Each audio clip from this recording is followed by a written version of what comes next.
Good afternoon, everyone. Welcome. My name is Kristen Taylor. I'm the Assistant Director for the Office of Career, Professional Development, and Diversity Initiatives here at the Texas Southern University Thurgood Marshall School of Law. That was a mouthful. And I'm happy to bring to you this information session about the Houston Bar Association's Diversity, Equity, and Inclusion Committee and their 1L Summer Clerkship Program. So I'm going to pass the control of the meeting over to Jackie Rex, who's one of the committee chairpersons. And Jackie will introduce the other panelists and we'll start the presentation. So thank you, Jackie. Sorry about that. I've got people trying to call me. Thank you, Kristen. I appreciate it. So again, everyone, welcome. Thank you for joining us today over your lunch hour. My name is Jackie Rex. I am an attorney at Smizer, Kaplan & Veselka, which is a litigation boutique here in downtown Houston. I'll briefly pass it to each of our panelists to introduce themselves and tell you where it is that they work. I'll start with Lisa Watkins. If you'll just wave for us, Lisa, and introduce yourself to the students. Hi, I'm Lisa Watkins. I am a sole practitioner. My husband and I have a law firm here in Texas, in Houston, called Watkins & Watkins. I actually am a litigator and specialize in being a court-appointed receiver. Thank you, Lisa. I'll next pass it along to Bruce Rozinski. Same thing, Bruce, if you'll just wave to the students and introduce yourself. Rozinski, I'm a partner with the Jackson Walker firm here in Houston. I mostly do commercial bankruptcy work and trial work, and been with the firm a long time. Thank you, Bruce. And last but certainly not least, we have a colleague of yours. Let me introduce Nicholas Roberts. Hey everybody, 2L at Thurgood Marshall School of Law, and I'm a glad participant of the previous HBA Diversity, Equity, and Inclusion Program. So I'm looking forward to give y'all some my experiences and some information today. Thanks so much, Nick. And Kristen, do you want me to just start by briefly introducing the program for the students? Yes, that'd be great. And if anybody has questions along the way, feel free to put them in the chat and I will try to monitor that and jump in when necessary. Absolutely. So this program is brought to you by the HBA, which is the Houston Bar Association. And the HBA is open to all practicing attorneys here in the city of Houston. One of the initiatives that the HBA does is a 1L Diversity, Equity, and Inclusion Summer Clerkship and Mentoring Program. The program it's just that. It's a summer internship program for students who have just completed their 1L year in law school. It is open to all of the 1L students from Houston's 3 law schools. So yours, South Texas, and also the University of Houston. And it is specifically geared towards students who identify as racially, ethnically diverse and or as a member of the LGBTQ+ community. What is unique about this program is that it gives 1L students sort of a first foot in the door, if you will. So what this program does is we as a committee, we will recruit various employers to offer internship opportunities to the students. And when I say employers, I am talking about law firms, both big and small. I'm talking about corporate legal departments, nonprofits, government agencies, and state and federal judges. They participate in this program. They open up their offices for internships, and they will select a number of students from the 3 law schools to intern with them over the summer. A lot of the internships in town for the big law firms typically go to 2L students. This program is unique in that it's open to 1L students. So to the extent you're interested in pursuing a career in the big law legal market, this program gives you an opportunity to try to get a foot in the door as a 1L, and then hopefully get an offer to return your 2L summer, and then fingers crossed, get an offer to join the firm when you graduate. So that's the program in a nutshell. So with that being said, I think it might be nice to just sort of walk through the application process. All of the students should have received an email from me with an attachment that includes the application packet. And so if you guys have the packet handy, go ahead and open it and we can walk through it, because the requirements for this program are not difficult, but it does require some attention to detail, right? And you have to meet certain requirements even to even get considered or to even have your application passed on to the employers, right? The committee is going to review all the applications and determine if you've met all the benchmarks, and then they will determine if they will send your application on to the employers that you're interested in working with. So Jackie, do you want to maybe tag team with you and I can go through the application? Sure. So on page 3 of the packet, you'll see the 2021-2022 application guidelines. So what you'll need to pay attention to if you're interested in applying for the program is that you have to complete a generic application. And the generic application has several components. It's a cover letter addressed to the Houston Bar Association's Diversity, Equity, and Inclusion Committee.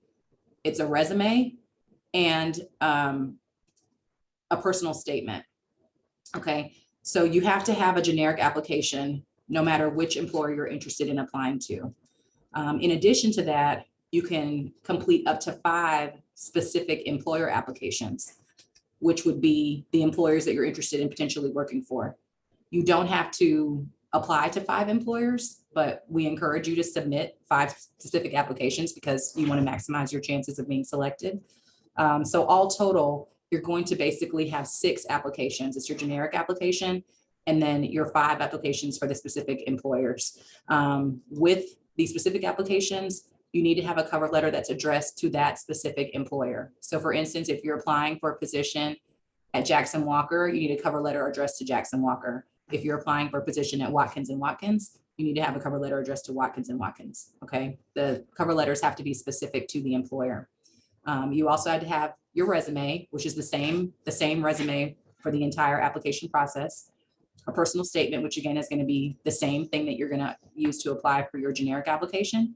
And then if there are any specific requirements that the employer is, any specific documents that an employer is requesting, you'll need to provide that as well. And it might be something like an unofficial transcript or completing an application, depends on the employer. So again, just to kind of summarize, you're going to have 1 generic application, and you're going to have up to 5 applications that are specific to the employer. And every employer is going to require their own cover letter. And then finally, the third component is completing a survey.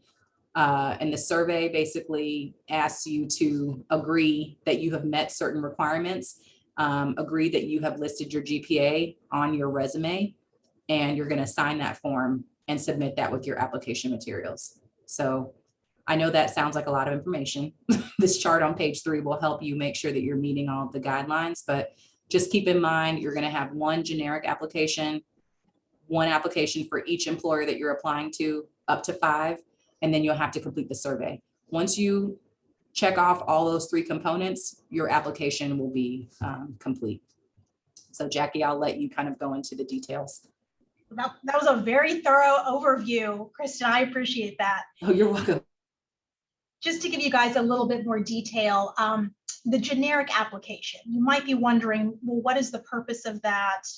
Should I spend as much time on the generic one as, say, the 5 employers that I want to work for? And the answer is yes, and let me tell you why. Every year, we will have certain employers ask us for additional student applications. They've seen some great resumes, but they want to see some more. So what we as a committee will do is we will review all of the generic applications, and we will flag exemplary ones. And they might be exemplary for a number of reasons. An extremely passionate personal statement, maybe some work experience that seems relevant, maybe they have participated in certain activities that we know that the employers are interested in, and so on and so forth. And then we as a committee will take that generic application and we will give it to other employers. So although you may only apply to up to 5 employers, we as a committee may take your application materials and give it to additional employers. What that means for you is more opportunities to get in front of employers, more opportunities to hopefully be extended an interview, and more opportunities to hopefully land a job. So absolutely, please put forth as much effort on the generic application as you would do the other employer-specific applications that you will be working on. Lisa, Bruce, do you have any other details that you want to give about maybe things that the students should look out for, or typical pitfalls to try to avoid as they're going through the application process? Yeah, just a few things. This is your first opportunity to present yourself to a prospective employer, and you want to put your very best foot forward. So my suggestion is to double check, triple check, quadruple check that all the spelling and punctuation is accurate, that of course everything substantive is accurate, and have somebody else who's judgment you trust take a look at it too and give you their input, because after you've reviewed something 5, 6, or 7 times, it's hard to spot things if there's still something that needs to be corrected. Make sure you get it in on time. There's a firm deadline here. We don't want anybody to miss that deadline, because if you miss the deadline, you miss the opportunity. And especially since it's all being submitted electronically, if everyone or most people were to submit it at the same time, I'm not sure the system could handle that. And there might be delays, or there might be a system crash. So get it in early if you can. The last thing I'll mention is there is no downside to this program. There is only upside. When you fill out and prepare a resume, that's good practice. It's good practice for now. It's also good practice when you're a 2L and there are more prospective summer clerkship opportunities available out there. If you get an opportunity for an interview through this program, it's really good practice, and for the same reasons. And then if you get a job out of it, it's fantastic. You will learn a lot, and it will benefit you significantly. So please don't miss the opportunity to participate in this program. Fill out the paperwork, give it your best effort, get it in timely, and do this as an investment in your career at law school and in your future career once you graduate. Thank you. Thanks, Bruce. One more thing I'll flag just for students to be mindful of. The full list of employers, the firms, the judges, the corporations, etc. That will be provided to you, so you can go through the list and decide who you want to apply to for your specific applications. I would encourage all students to do a little bit of research on those employers. Law firms have websites, judges have websites, corporations have websites. A little bit of Googling can probably tip you off as to the kind of work that particular employer does. And the reason I raise that is because not all employers are the same. Some judges only do criminal work. Some judges only do civil work. I work at a law firm that only does litigation. On occasion, I have seen applications come through that say someone wants to do transactional work and they really want to come work at my firm. I have no doubt that they'll be great doing transactional work, but I don't have an opportunity to give them because that's not what my firm does. And so I'd encourage you to take that little extra step, do that research, figure out whether these employers are plaintiff only, defendant only, litigation, transactional, what kind of work do they do, so that when you're putting together personal statements or cover letters, you can help highlight why you would be a good candidate because you understand the work that the employer does. I've heard horror stories where employers have effectively disqualified students because you can just tell from a cover letter that student doesn't understand the kind of work that the firm does. I'd love to hear from Nick, who's gone through the program and who went through the application process. Any pieces of advice you have for the students since you just did this? Of course, I can only truly echo what Bruce said. He really gave you everything that you need to know. Proofread, get it in on time, um, carve out that time that you need. Because I know 1L year is very stressful, and it can be, and it can take up a lot of your time. But definitely carve out that time because, like we said, it is an investment, and I saw it as that, and I definitely carved out the time. A couple of things that I wish I would have done. I only did, I think, 4 employers. They always say, they encourage you to do five. I would say do five. I'm going to encourage you as well to do five, and it's definitely one thing whenever you have employers from all different diverse practice groups and that have diverse practice groups and just, in the field you just want to make sure that you're not limiting yourself to what you think you'll be good at. Like, try something out. If you see an employer that you think, oh, well, I don't know, try it out because you have, like you said, 5 chances. And with that general application, you can have more. Definitely take the time to I guess, get your applications together. I could say generally, it's definitely worth it. I definitely have gained a lot of experience, gained a lot of success, and I only look forward to going further. And I definitely attribute a lot of that to the diversity, equity, inclusion internship program. It was definitely a great experience. And like Kristen said, man, get in on time. 5 p.m. Get it in the day before, please. Something, you know what I mean? Make sure that you carve that time out and get it in on time. But Do you other have than any that, advice that's for all I can. actually uploading the documents, which I understand can be time consuming? Mhm.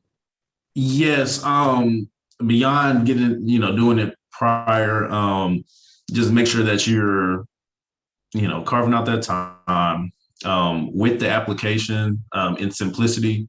You want to make sure that you're putting in the right document. That's going to take some time. So again, carving out the time to do that. Simplicity definitely. It only takes one document at a time, if I'm correct, Kristen, right? So you want to make sure that you put that document in, delete it, make sure it's the right one for the right application, please, because that will get you disqualified. And just make sure that you're, very cognizant of everything that's going on with your application. Very hands-on, proofread. Just make sure that you're fully invested in this time. And I like again, 1L is very important year, but obviously investing in your future is, that's why we're all here. So definitely that's my advice. Just carve out that time because I definitely felt like I was overwhelmed, but I took that time to invest in my future and it worked out well. I just want to add a couple things. So Nicholas, do you mind telling us where you ended up working last summer and a little bit about your experience? Yes, of course. So I ended up working at the Harris County Attorney's Office under Christian Menifee's regime. He was a wealth of knowledge. I actually got to meet him. Actually, getting to meet the Harris County Attorney is a great experience.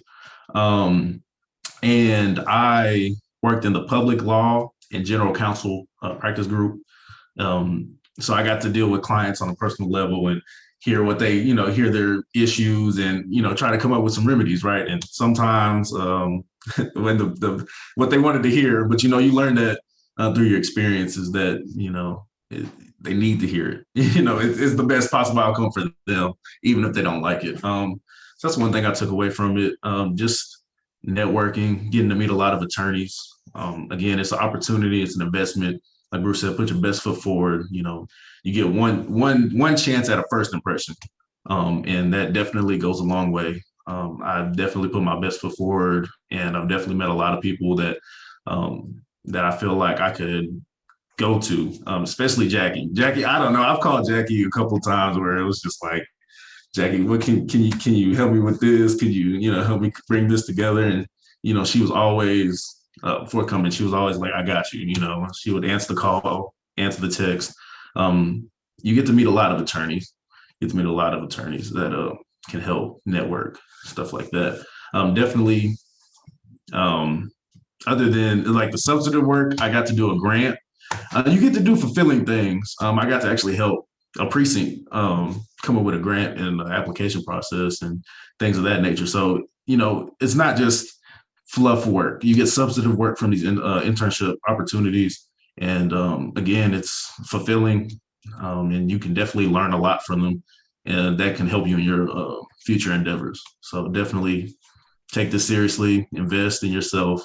It's definitely worth it, and it leads to better opportunities in the future. Yes, and that I was just going to ask you about that, because after you finished your summer with the Harris County attorney, you went through the OCI process as a Yes. 2L, and tell everyone where you're going this summer coming up. Yeah, so this summer I have a offer with Norton Rose and Fulbright, and I'm very excited for that. Yes. Very excited. The OCI Yeah. process is another thing that's going to come up, and I'm sure Kristen's going to have a plethora of knowledge for you, but definitely take that as seriously as you're going to take the 1L diversity, equity, and inclusion program. And it's good practice, right? Because I think a lot of the 1Ls have aspirations to join big law or to work, in those kind of roles. And so when you go through this kind of quote unquote rigorous application process, and you have the opportunity to get a job working with other attorneys, and you get those networking opportunities, you get comfortable with the process, so that when students get ready to participate in OCI between their 1L year and their 2L year, it's not completely unfamiliar to you. So I think that's great. I did just want to touch base quickly because we have some questions in the chat.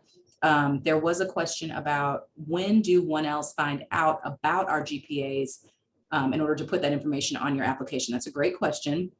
So a requirement of this program is that your GPA has to be listed on your resume. When you sign that survey, that very last document that I mentioned, you have to make an attestation. You swear that you've included your resume on your application, because that will disqualify you from consideration in the program. With TSU, typically we get our grades, students get their grades between the second and the third week in January. So once you're notified that all of your grades have come in, all we want you to do is just supplement your resume by adding your GPA on there. The intention is that you would have completed all of the other requirements for this program, and you're simply just waiting on your grades so you can add those 3 digits to your resume. Don't wait until grades come back to start the application process for this program. That would be poor time management, right? The application deadline for this program is 5 p.m. on Friday, January 21st. You're going to apply through Simplicity. Go ahead and get all of your cover letters done, get all of your, get your resume complete, except for the GPA, your personal statements done, all of your research, all of your proofreading, your editing, get all of that finished. And then once the GPAs and the grades come back, all you have to do is just add that to your resume, upload it to Simplicity, and submit your application. That's the recommendation. We have another question. When does OCI typically occur at Thurgood? It's going to be late summer, early fall. So late August, early September, and you'll hear about that process over the summer. I did also want to point out a couple things I think that you brought up, Nick, when you were sharing your experiences. So if you don't feel familiar with Simplicity, this is the time to kind of ask questions and play around with it. Simplicity will only allow you to hold 10 documents at one time. So even if you have 15 documents that you need to submit for this program, you can only have 10 in your documents portal at one time, and then you would need to delete them and re-add them. So that's what Nick was referring to about, make sure you don't wait to the last minute with Simplicity.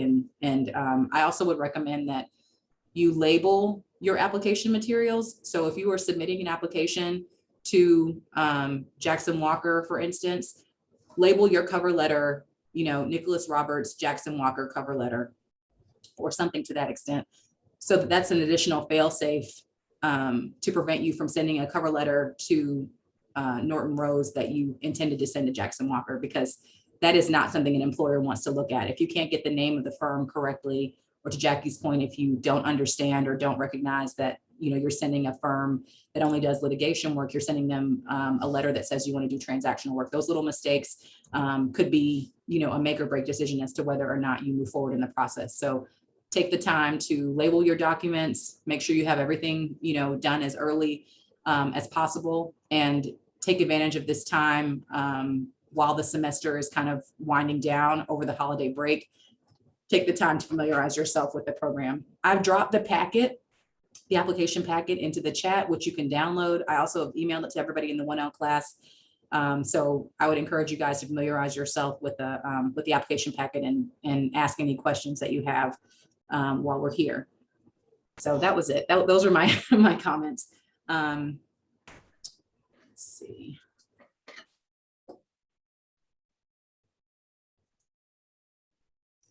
Lisa, did you have anything you wanted to add or any perspective Not as at an this employer? point. I have a question, but I'm going to hold it for a little bit Okay. longer.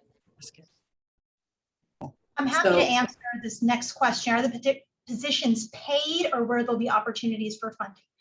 The answer is a mix. By law, all of the for-profit employers have to pay. So the law firms, these internships are paid.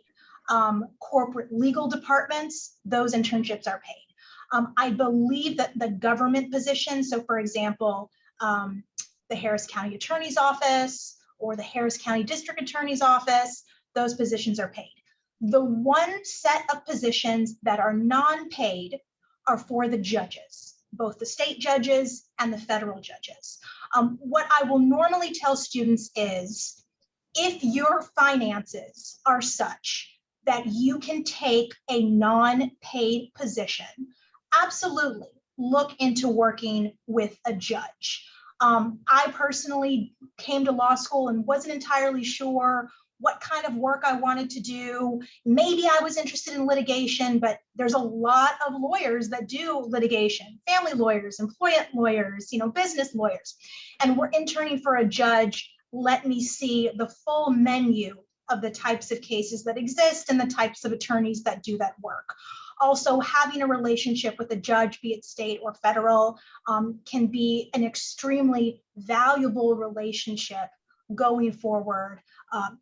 Everyone knows the judges, and to the extent you are a litigating practitioner, you'll be seeing these judges for a long time. So I would not write off those positions, although they are unpaid, if you are in a financial position to take a non-paid spot with the judge. And just to add to that, there is a process in place where the paid employers will have first review of the application materials, and they have a deadline to make their interview offers prior to the unpaid employers. So I say all that to say, if you're making an application to both paid employers and unpaid employers, we will give you the opportunity to be reviewed by the paid employers first before we pass your opportunities over to the non-paid employers. We want to give everyone the opportunity to at least get a paid offer first. Okay, but we encourage you to, there's value in all of the positions. So we encourage you to apply to all of them. I see there's a question. The packet says that additional documents often include a writing sample. What you suggest we use as a writing sample? So typically you would have had some assignment in your legal writing class, whether it's a memo or a brief or even a pretrial document, a motion, so on and so forth. You want to use one of those as a first-year student. You can ask your LP professor for guidance about which segment of your document you want to include. Typically, writing samples have to be page limited. So it depends on the employer. They may say we only want to review 5 pages, or we only want to review the argument section. So pay attention to whatever the requirements are asking. But it has to be something that you've submitted typically in your legal writing class. Once you start to develop internship experience, there may be an opportunity for you to submit something that you've worked on over the summer for an employer, but you need to get permission from the employer and redact all the sensitive information and so on and so forth. So I think for this opportunity, look towards things that you've worked on in your LP class. The next question, are employers typically flexible if we know ahead of time that we're unavailable? Her brother's getting married. Yes.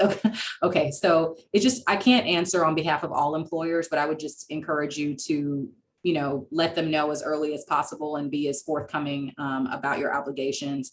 It will depend on the employer as to whether or not they'll excuse your absence. But we want to, encourage everyone to try to attend, work Monday through Friday for the hours that are expected of you. But we know things come up. Okay, something else in the chat. Okay, so there's a question about remote opportunities, basically. Some of the employers may offer remote opportunities, and I'm sure they would probably indicate that in the description that's provided on Simplicity. However, I don't know that you need to really request a remote position in your cover letter. I think that might just be situational depending on the employer. I know that last year, because we were in a more heightened state with COVID as far as the social distancing guidelines, there were a lot of positions that were remote. I think there'll be fewer remote positions this summer, but that's going to depend on each individual employer and what their preferences are. Bruce, you at Jackson Walker, do you have a sense of whether or not positions will be offered for remote work, or if there'll be a hybrid, for example? I don't expect remote work opportunities. This past summer, we had an in-office summer clerkship. I'm sure some of our summer clerks might have done some work remotely, but not much. The summer before was entirely remote, and that was extremely difficult all around. We're in the middle right now of bring people back to the office mode as of this Monday. And so unless there's a new variant or some setback in the COVID world, I expect that it'll be entirely in person, and we're looking forward to that. I think that's what you probably see from most larger law firms. Yes. And I thought there was a hand raised from, is it Sarah? Did you want to ask your question? I lowered my hand and I put it in the chat. Okay, so are the individual personal statements based on prompts specific to the firm's focus or similar to the general application personal statement? I believe, to answer your question, it could be both. It depends, right? Very lawyerly answer. But typically, the personal statement for the general application is going to ask you to write about why diversity in the profession is important, why you want to be a part of the program, what you can bring to these organizations, what you can bring to the profession as a diverse law student. Is that fair, Jackie? That's fair. And I don't expect any employers to ask for, or rather to provide a prompt for the personal statement. If the employers are asking for additional documentation, like Kristen said, it might be an undergraduate transcript, it might be a writing sample, they might have their own, one-page application that they need students to fill out. I don't expect there to be a prompt, and historically, I don't think there ever has been one. Whatever you're submitting and preparing for the generic can be applied to the specific employer applications. I do want to interject real quick. For the Harris County Attorney's Office, they do have their own application, like Jackie was saying. And within the application, they did ask for, I think specifically, what does public service mean to you, or what does being a public servant mean to you? And that required, it wasn't much. It was probably like a page. I don't know if that's really a prompt too much, but I mean, they do have like some do individually have their own applications that require other things. And to that point, just to make sure everyone's clear, on the specific employer applications, regardless of who the employer is, you will still need cover letter, resume, personal statement. So this, what does public service mean to you example that Nick gave, that's an additional one. It wouldn't be in place of the personal statement that's already required. Just want to flag that for everyone. Very helpful. Does anybody else have any questions right now? If not, what I'd like to do maybe is share my screen on Zoom, and we can kind of just scroll through the application and see if any questions come up.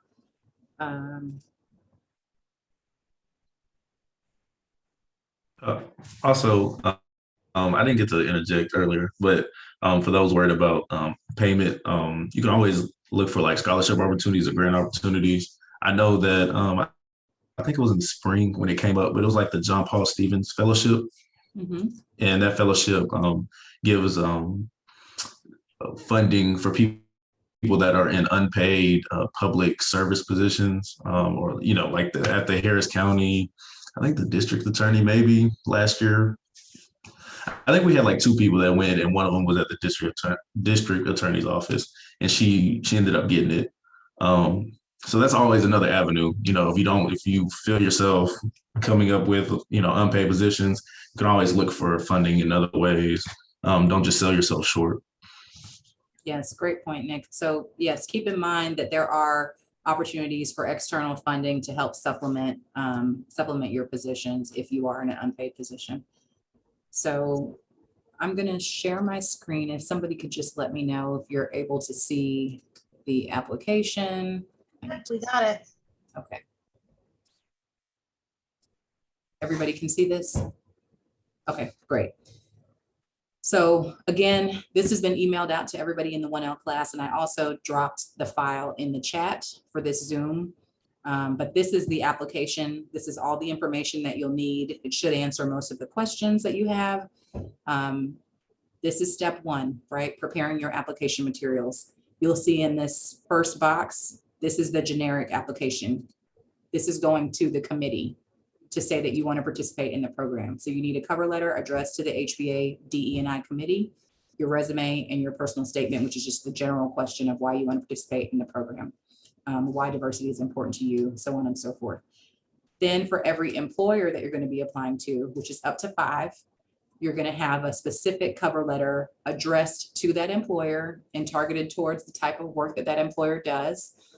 Make it specific, make sure that it is edited flawlessly, right? Error proof, no spelling errors, no typos. So that's going to be for every employer.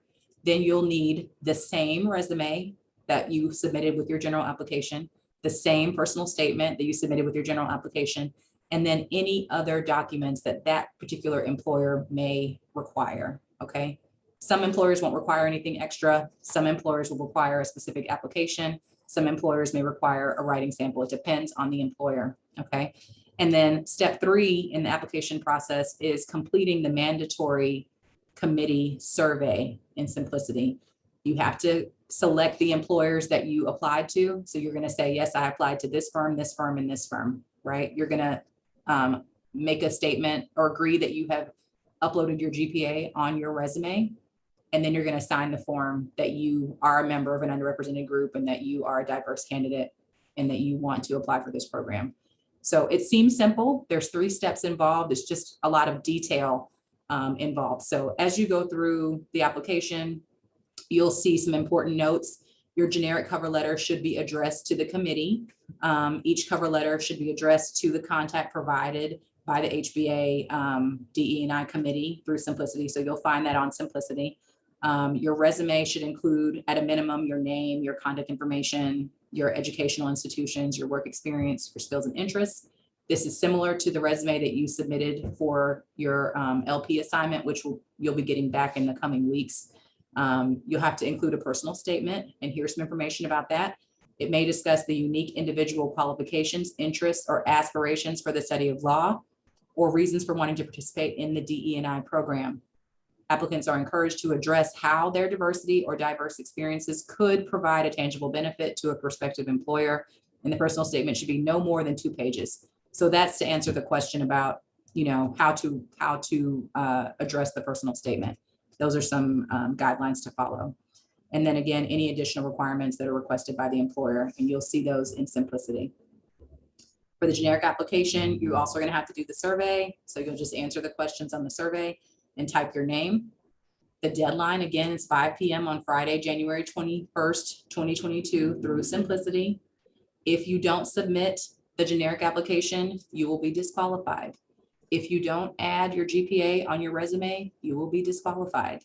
Okay, so don't put all that hard work in and then get the news that you have been disqualified from selection. And every year there's 15, 20 students that we have to notify that the committee has disqualified for really small reasons. So take your time, don't rush, don't wait to the last minute. In the event that you are selected to move forward in the process, you'll be asked to come for an interview.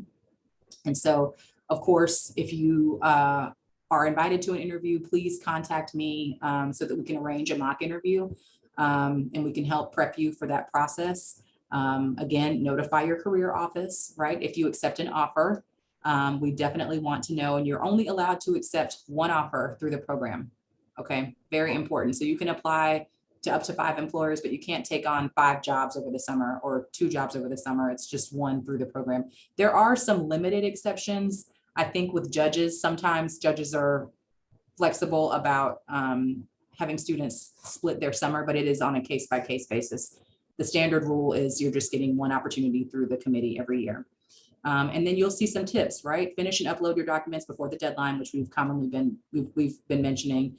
Don't proofread, failing to proofread your letters, misspelling the employer's name, referring to the employer by the wrong name, omitting one of the documents that you need to provide, the attestation form, failing to review or comply with any employer-specific requirements, right? Make sure that you've got all your T's crossed and your I's dotted. Double check your documents before you submit them. If you have questions, please contact me, email me, stop by my office to make sure you've got everything that you need to get before the deadline has passed. And then you'll see here a calendar that kind of explains the timeline for the process. So, this is a good point to maybe bring Jackie back in to talk about some of the additional benefits of joining the program beyond just the employment section. Yeah, absolutely. So as Kristen said, I mean, the main part of this program is landing that 1L internship, but the committee puts on a variety of other programming that students interested in applying for this program can take advantage of. The very first program that we do is what we call the Student Interview Panel and Employer Meet and Greet. A tentative date is going to be early January next year, and it will be done virtually. So what this program is it allows students to hear from a panel of practicing lawyers who will give general interview tips to the students. Following that panel, we will break off into breakout rooms, again, via Zoom or other remote platform. And the students who are attending will have the opportunity to network with the employers. Every year, I have students ask, is it worth going? Should I take my evening? Should I, not study for a little bit and do this instead? And I always say yes. At this point in time, your application is not done yet, but you probably have a sense of who you want to apply to. What a great opportunity to be able to network with an attorney who works for an office that you may want to work for. It's a great way to get your face out in front of legal practitioners in this community, introduce yourself, express your interest, and politely let them know, I'd like to work for you and I intend to apply to work for your office. I've had employers in the past reach out to me and say, oh my gosh, I met Nick. He's great. I want to make sure that we get a copy of his application packet. So again, this is a great way to meet with real attorneys who are involved in this program and committed to hiring students and really getting to set yourself apart from the pack by making a good first impression. So please, absolutely take advantage of all these programs. Given that the time, I'll briefly run through the rest and then we can have students ask any questions that they may have. After the student interview panel and shortly after or around the time that applications are getting prepared, the committee also puts on a mock interview program. This is separate and apart from what the schools do. So as part of the mock interview program, we will take any student who's interested in participating. We will pair you up with 1 to 2 practicing attorneys, many of whom work for the employers that you might be seeking to apply to, and we have them do mock interviews. It'll be a 20-minute mock interview followed by 10 minutes of feedback. The program was new last year. We received a lot of great feedback, and a lot of the students who participated in the program got sort of like the kinks worked out or some of the nerves kind of shaken off going through this mock interview process. So when they walked into their real interview with their real employers, they were ready to go. The process had been demystified. Any mistakes they had made had been addressed. and they felt much more comfortable going into these interviews. As I'm sure Lisa and Bruce can attest, a lot of these interviews are 20, 30 minutes. It's not a lot of time. And so you want to be able to make the best impression you can in a short amount of time, and these 30-minute mock interviews will help prepare you to do that. From there, we also offer what we call a Saturday boot camp. The Saturday boot camp is offered to any student who applies to the program, but it is mandatory for any student who received an offer through the program.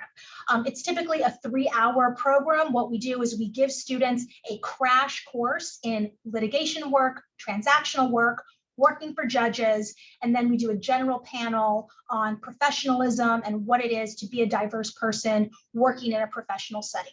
Basically, what we're doing is trying to give you as much information as you can so you can make the best impression and make the most out of your summer internship.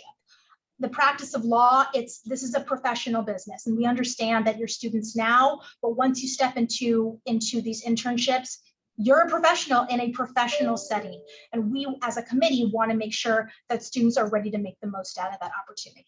And then the last thing that I'll quickly say, and then we can turn it over to Kristen to cover any other topics, is all students who receive an offer through this program are paired up with an attorney mentor. So this committee has 30, 40 attorneys on it who give of their time to recruit employers, mock interview students, and make sure that you're prepared to go into your summer and be successful. Those same attorneys will be paired up with the students to serve as your mentor. They want to help you. They will serve as a sounding board for any question, however big or however small. Really, it's just an opportunity to connect you with another professional connection who's here in the community, who can help you navigate any questions that you may have, address any concerns you may have. I mean, I've had students ask me something as simple as, my firm is going to do an after work happy hour.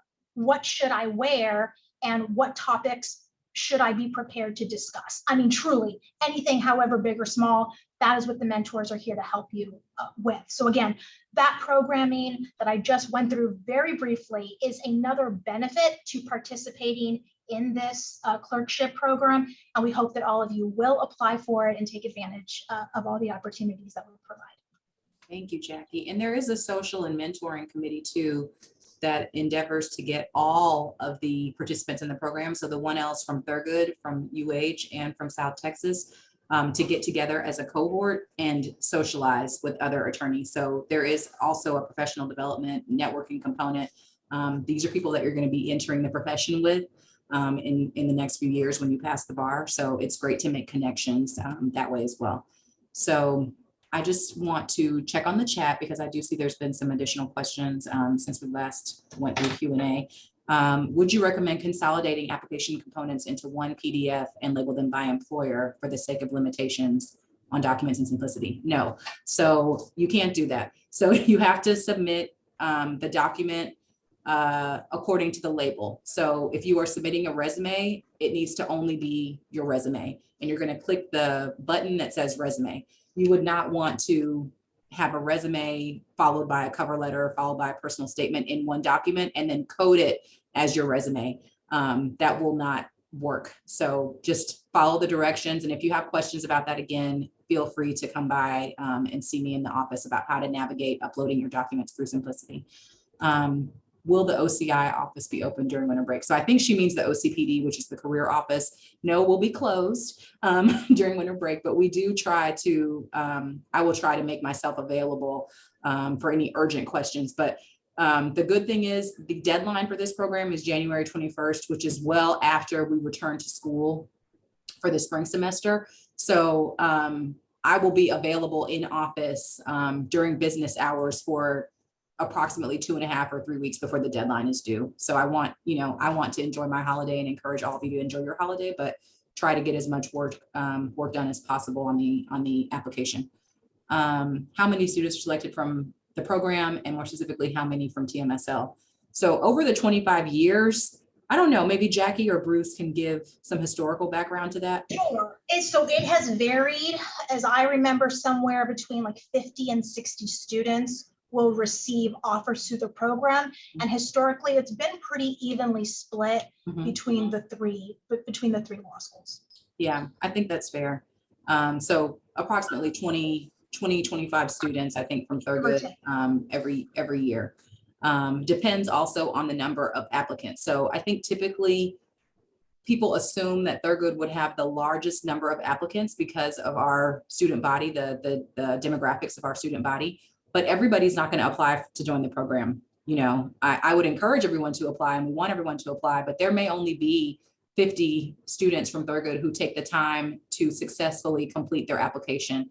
And we'd love to see all 50 of those students get hired, but typically we're looking at about 20 to 25 students, I think, per year. And if that number goes up, that's all the better. How long are the opportunities? Typically, I think 10 weeks is standard, sometimes 8 weeks, sometimes 12 weeks, but again, it depends on the employer. When you see the employer listings in Simplicity, many times they will tell you, we want the 1L clerkship to start on May 15th or on June 1st or whatever the case may be. So if you have any conflicts or anything that may limit the time that you'd be available to work, we would work through that with you and the employer. Kristen, Yes. sometimes the opportunities end up being, I've seen as few as 6 weeks. I have not seen less than that, but there may be some employers that have 6-week opportunities available. Even better. Okay, thank you, Bruce. Yeah, 6 to 12 usually is what we're seeing. 6 on the low end, 12 on the high end. Great. And then when will we receive the list of employers? So the committee, the Diversity, Equity, and Inclusion Committee is, I believe, close to finalizing the list of participating employers.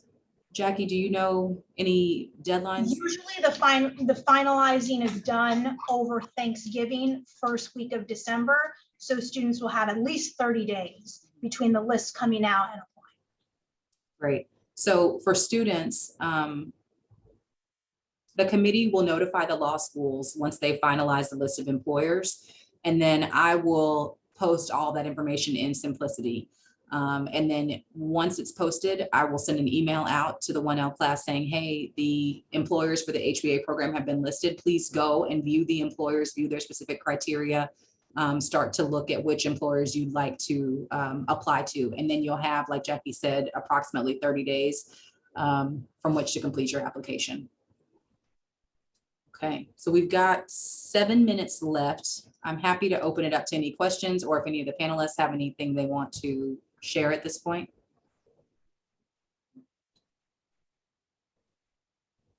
Kristen, one of the things I'd like to mention, if you don't mind, Yes.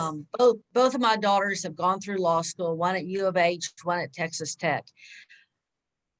Bearing in mind that they were my kids, the things that I noticed that they weren't really good at, and we stressed all the time, was a calendar.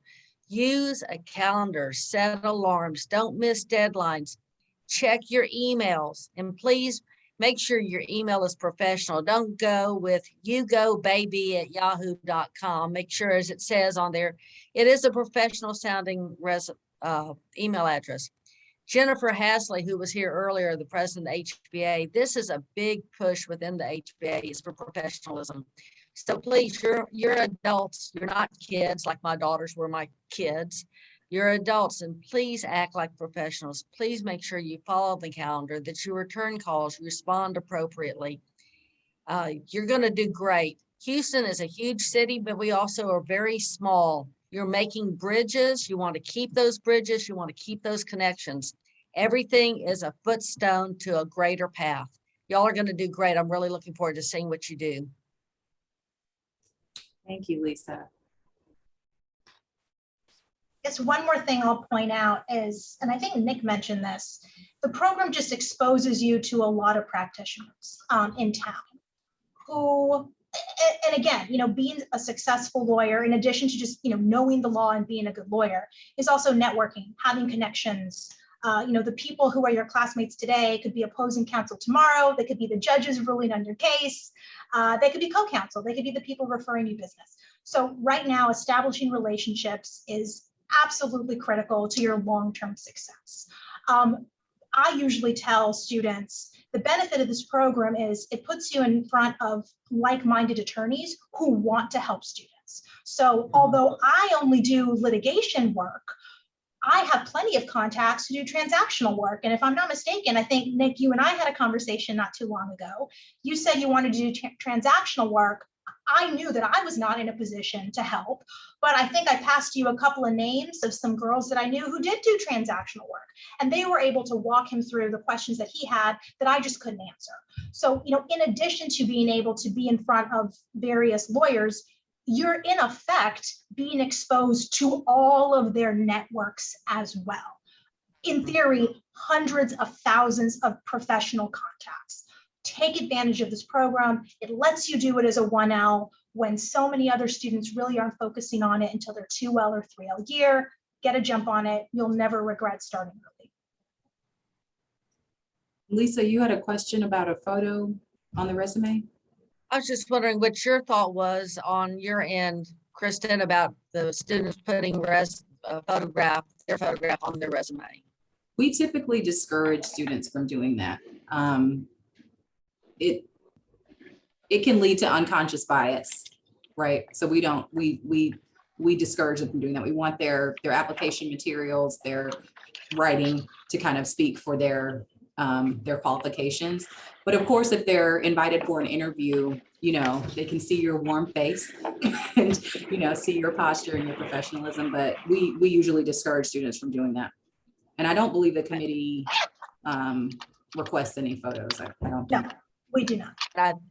I would agree with that. I would think the photo not on the resume is probably a better idea. Yes.